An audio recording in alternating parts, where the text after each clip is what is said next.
فرشتے نے صلی اللہ علیہ وسلم کو سینے سے لگایا اور اپنی طرف دبایا اور پھر چھوڑ دیا۔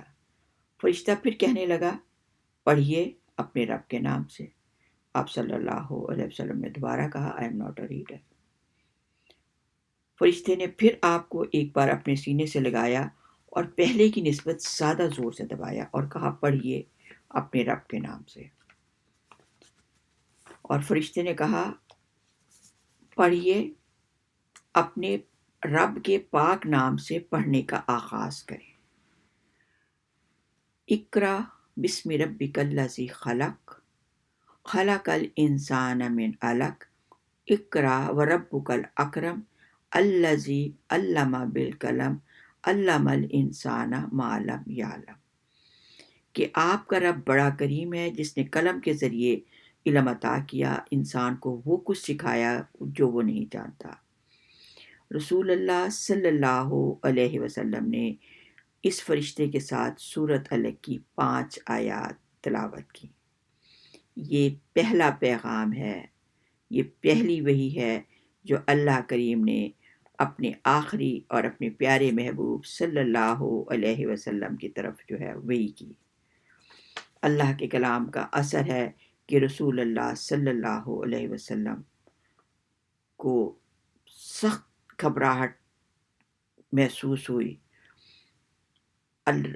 نبی پاک صلی اللہ علیہ وسلم کو اللہ پاک کے کلام کے لیے تیار کیا جا رہا ہے، اس کے باوجود اللہ کے کلام کی ہیبت اپنی جگہ پر موجود ہے۔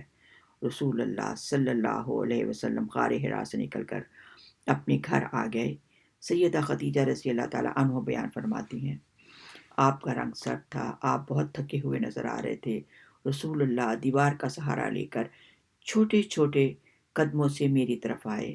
میں نے آگے بڑھ کر آپ کا ہاتھ تھام لیا اور پوچھا، آپ کے ساتھ کیا واقعہ ہوا ہے؟ رسول اللہ کہنے لگے، زملونی زملونی، مجھے چادر اڑاؤ، مجھے چادر اڑاؤ۔ میں نے رسول اللہ صلی اللہ علیہ وسلم کے جسم پر چادر ڈال دی۔ رسول اللہ کی طبیعت اللہ کے کلام کی وجہ سے بے قرار تھی۔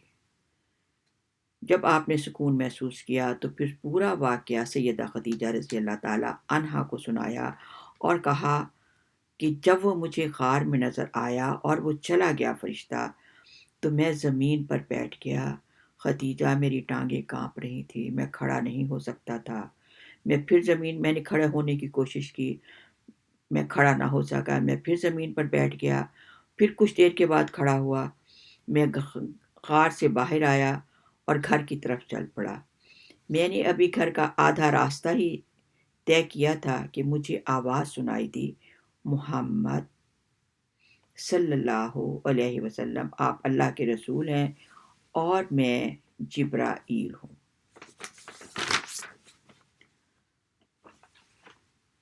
اس کے بعد یہ آواز آسمان سے آ رہی تھی۔ میں نے اوپر دیکھا، ایک شخص جس کے رخسار انسانوں کی طرح تھے آسمانوں کی وسعت میں کھڑا ہے۔ میں دیکھتا رہا، مجھ میں چلنے کی ہمت نہ تھی۔ میں جب بھی نظر اٹھا کر دیکھتا تو وہ موجود تھا۔ میری تھکن اور بڑھ گئی، بڑی مشکل سے گھر آیا ہوں۔ میں اپنے لیے خوف محسوس کرتا ہوں، اے خدیجہ مجھے اپنی جان کا ڈر ہے۔ سیدہ خدیجہ رضی اللہ تعالیٰ عنہ انتہائی محبت کرنے والی وفادار بیوی، 15 سال سے آپ کی ہر حالت ہر کیفیت سے واقف تھیں۔ کہا کہ آپ تو رشتہ داروں پر شفقت فرماتے ہیں، صادق اور امین ہیں، غریبوں، مسکینوں، بیواؤں کی مدد کرتے ہیں، مہمانوں کی مہمان نوازی کرتے ہیں، لوگوں کو سیدھا راستہ دکھاتے ہیں۔ جس انسان میں یہ ساری خوبیاں موجود ہوں، اللہ رب العزت خود اس کی عزت، آبرو اور اس کی جان کا محافظ ہے۔ اس کے بعد سیدہ خدیجہ آپ کو ورقہ بن نوفل کے پاس لے گئی۔ ورقہ بن نوفل عربی زبان، عبرانی زبان لکھنا پڑھنا جانتے تھے اور انجیل کا ترجمہ انہوں نے عربی زبان میں لکھا۔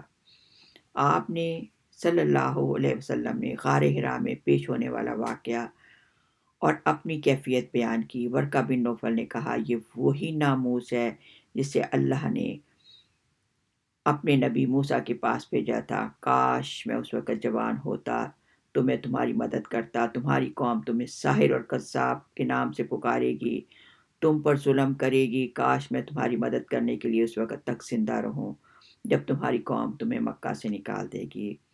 خدا کی قسم جس کے قبضہ میں ورقہ بن نوفل کی جان ہے، تم اس امت کے نبی ہو، تم محمد صلی اللہ علیہ وسلم اس امت کے نبی ہو۔ رسول اللہ صلی اللہ علیہ وسلم نے بڑی حیرت سے پوچھا، کیا میری قوم مجھے میرے وطن سے نکال دے گی؟ کیونکہ قوم تو بہت پیار کرتی تھی آپ سے۔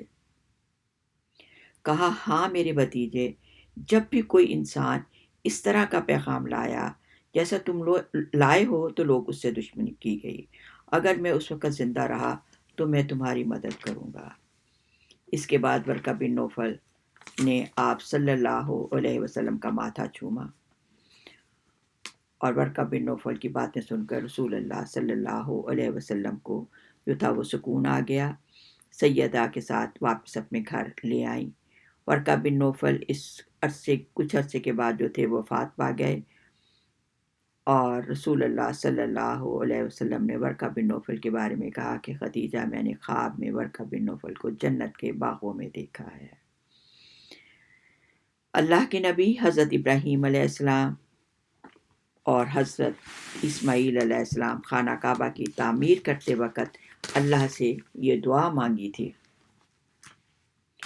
کہ اے میرے پروردگار، اس جگہ کو امن کا شہر بنا، اس کے رہنے والوں سے جو خدا پر اور روز آخرت پر ایمان لائے ان کے کھانے کو میوے عطا فرما۔ اور جب ابراہیم اور اسماعیل بیت اللہ کی بنیادیں اونچی کر رہے تھے اور دعا کیے جاتے تھے کہ اے ہمارے رب، ہم سے یہ ہماری خدمت قبول فرما، بے شک تو سننے والا ہے۔ ربنا وجعلنا مسلمین لک ومن ذریاتنا امۃ مسلمۃ لک وارنا مناسکنا وتب علینا انک انت التواب الرحیم۔ اے پروردگار، ہم کو اپنا فرما بردار رکھنا، ہماری اولاد میں سے ایک گروہ کو اپنا مطیع اور فرما بردار بنائے رکھنا۔ پروردگار، ہمیں عبادت کے طریقے بتا دے، ہمارے حال پر توجہ فرما، بے شک انکا انت التواب الرحیم۔ ربنا وابعث فیہم رسولا منہم یتلو علیہم آیاتک ویعلمہم الکتاب والحکمہ ویزکیہم انکا انت العزیز الحکیم۔ انکا انت العزیز الحکیم۔